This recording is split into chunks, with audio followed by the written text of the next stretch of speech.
Have you ever wondered why a man, already bound to another, still feels drawn to you, even when he knows he shouldn't?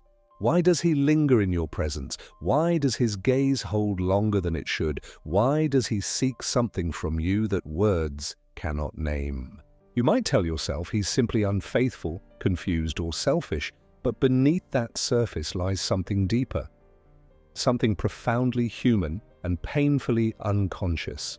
Every attraction, especially the forbidden one, reveals a truth the conscious mind refuses to face. What we call temptation is often the soul's way of trying to restore balance. The man who seeks you while being with someone else is not only acting from desire, he is being moved by forces within him he does not understand.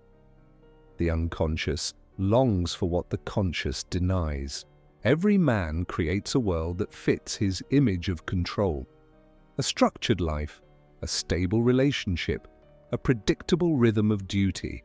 But the psyche is not built for stillness. It craves wholeness. When the conscious mind suppresses emotion, spontaneity, or truth for the sake of order, the unconscious begins to stir. It does not stay silent. It seeks to awaken him, to remind him of what has been buried. The attraction he feels toward another woman is not always about her body or charm. It is about what she represents. She becomes the living symbol of the part of himself he has exiled. Perhaps his current relationship is built on safety, but within him lies a hunger for vitality. Perhaps he has spent years pleasing others, and you embody freedom. The unconscious recognizes in you what his conscious life has denied him: authenticity, emotion, chaos, or mystery. And though he may believe he desires you, in truth, he desires the reflection of his own forgotten soul that you unknowingly hold. You are not merely the object of his attraction. You are the mirror of his imbalance. The conscious man tells himself, "I am loyal. I have what I need." But the unconscious whispers, "You are not whole." It is this whisper that becomes the invisible thread between two people who should never meet. And until he listens to that whisper with awareness rather than impulse, he will mistake the message for desire. The unconscious speaks in symbols, not logic, and it uses people, dreams, and emotions to draw attention to what has been neglected.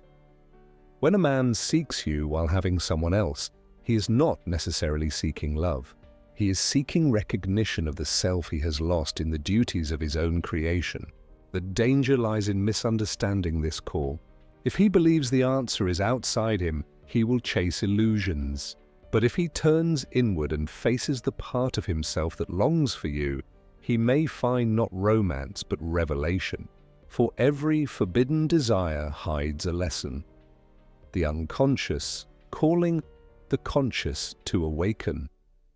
And when that awakening begins, desire takes form, not as sin, not as rebellion, but as a message from the depths of the self.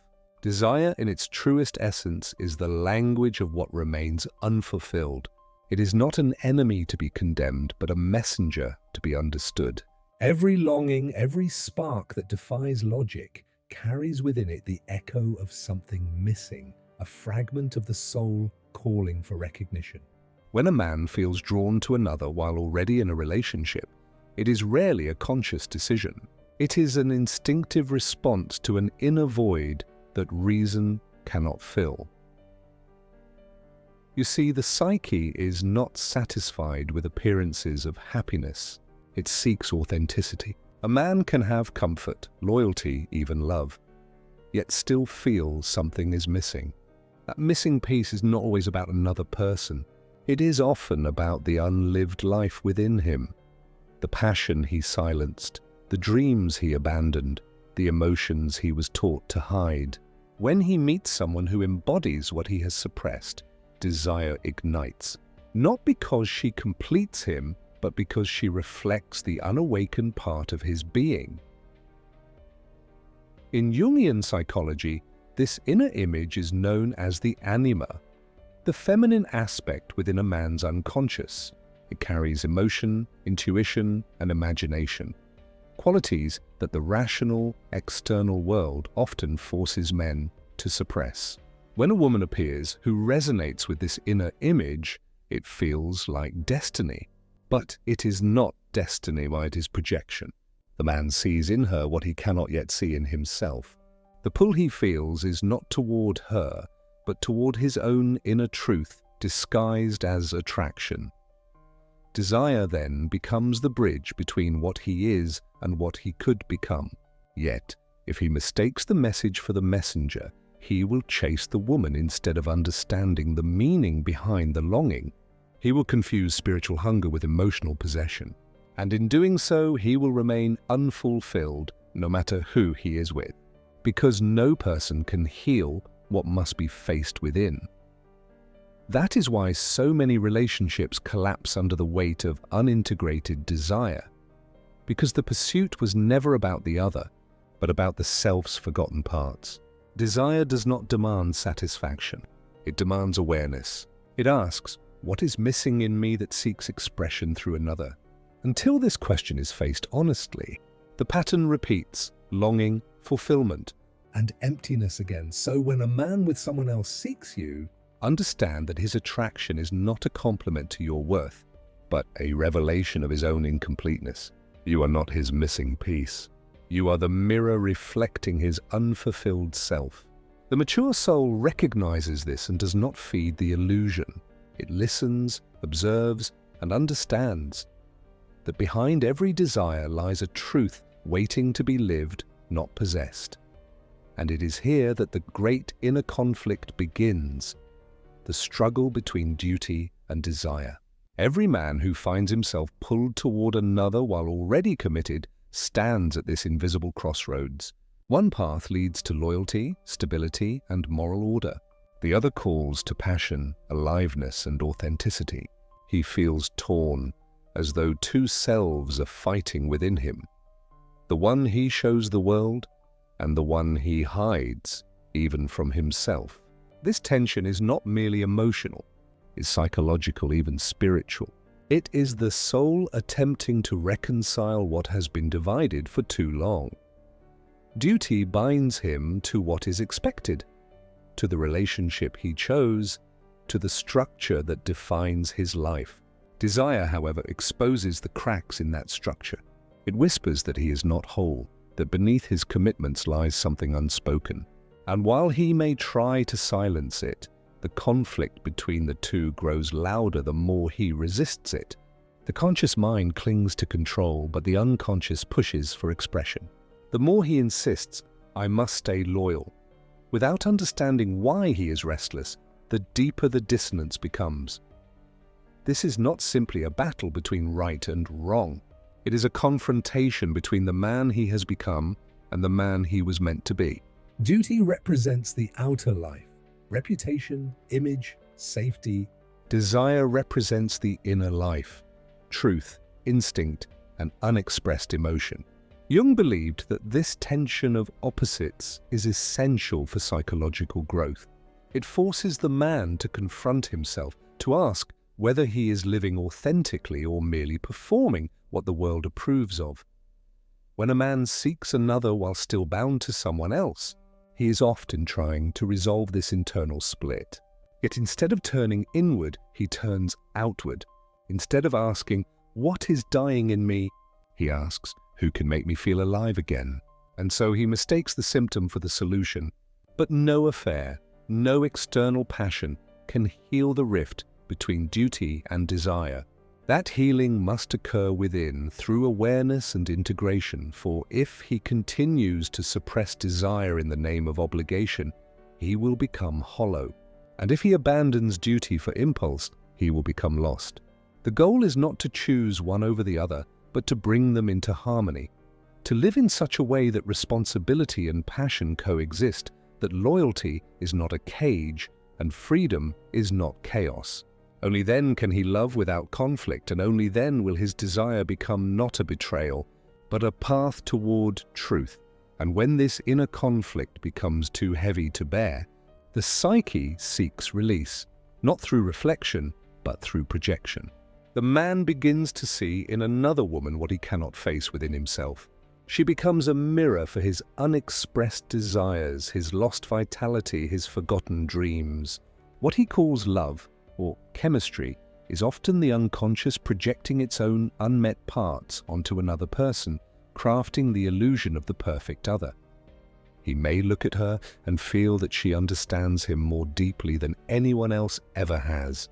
But, in truth, it is not her he sees. It is himself reflected through her presence. She becomes the embodiment of all that he represses in his daily life: spontaneity, tenderness, freedom, the courage to feel. It is not that she is these things, but that she awakens them within him, revealing the life he has abandoned under the weight of duty and expectation. Projection is a seductive trick of the psyche. It gives him temporary relief from the tension of inner division. It allows him to live even for a moment as the man he secretly wishes to be. But illusions by nature cannot endure. When the fantasy collides with reality, when he discovers that the woman is human, complex, flawed, the illusion shatters, and he is left facing the truth he tried to escape, the emptiness within himself. The danger lies in confusing projection with connection. True connection grows from awareness, honesty, and vulnerability. Projection, however, is fueled by absence, by what he has not yet made conscious. The more he idealizes her, the more he avoids confronting his own shadow. The woman becomes both his muse and his distraction, a vessel for what he cannot yet accept about his own soul.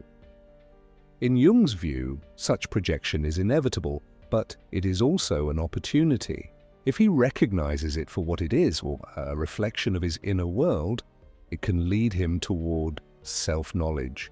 But if he clings to the illusion, chasing perfection in another while denying imperfection in himself, he will remain trapped in a cycle of desire and disappointment. Thus, when a man with a partner is drawn irresistibly to someone else, he is often not seeking her. He is seeking the forgotten pieces of himself that she symbolizes. The true task is not to possess the image, but to understand the message it carries. What he most admires in her is what he most needs to reclaim within himself. And so, when the illusion fades and the truth of his own projection is revealed, what remains is not merely guilt or confusion, but an invitation to integrate.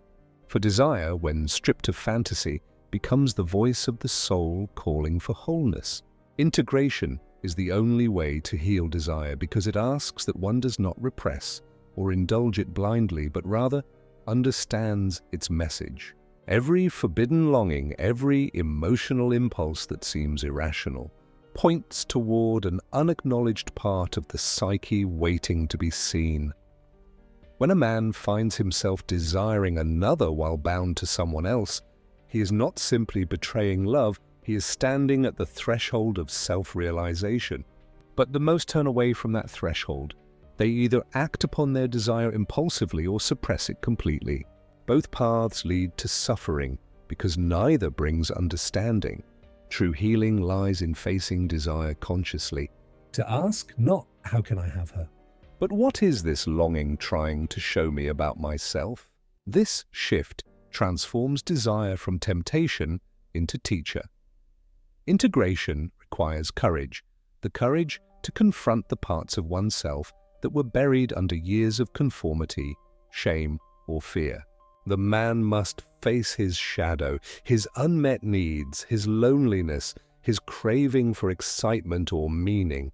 He must see that what he seeks in another person is often the love he has not yet given himself. Only when he can hold these truths without judgment does the grip of unconscious desire begin to loosen. Then the attraction loses its destructive power and becomes a source of wisdom. To integrate is not to destroy desire, but to purify it, to bring it into the light of consciousness. A man who achieves this begins to love differently. His love becomes rooted not in need or projection, but in presence. He no longer seeks completion in another person, for he has found reconciliation within himself, and from that inner wholeness, he can truly choose, not out of emptiness, but out of awareness. So, when a man who already has someone finds himself drawn elsewhere, he stands before one of life's deepest tests, to awaken or to repeat. If he dares to ask what his desire reveals about his own soul, he may discover a truth that changes him forever. But if he runs from it chasing shadows in others, he will remain lost in the endless cycle of craving what he refuses to face. The lesson is simple, yet profound. Desire is not the enemy. Unconsciousness is. To heal desire, one must bring it into awareness, to see it, name it, and learn from it. Every attraction is a mirror, every temptation a message, and the greatest act of love, for oneself and for others, is to listen to what the soul is truly asking for beneath the surface of longing. In the end, if he has someone but still wants you, remember, it's not always about love or betrayal. It's often about a man trying to meet the hidden parts of himself through another soul. The wise do not get lost in the illusion. They learn from it. Every desire, even forbidden, is an invitation to consciousness. If this message stirred something deep within you, it's because truth always does. Don't just scroll away, reflect, awaken, and reclaim your inner balance. Subscribe to Hidden Words for more Jung-inspired insights on love, desire, and the human psyche. Watch, learn, and discover the hidden reasons behind what the heart truly seeks.